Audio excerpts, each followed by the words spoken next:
श्रियकान्ताय कल्याणनिधये निधयेऽर्तिनाम् श्रीवेङ्कटनिवासाय श्रीनिवासाय मङ्गलम् लक्ष्मी सविभ्रमालोकसुभ्रूविभ्रमचक्षुषे चक्षुषे सर्वलोकानां वेङ्कटेशाय मङ्गलम् श्रीवेङ्कटाद्रिशृङ्गाग्रमङ्गलाभरणाङ्ग्रये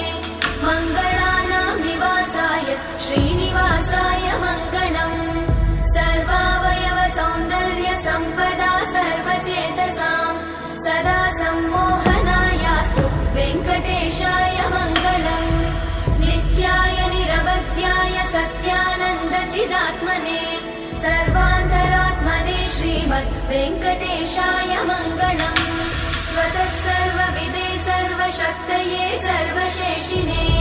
सुलभाय सुशीलाय वेङ्कटेशाय मङ्गलम्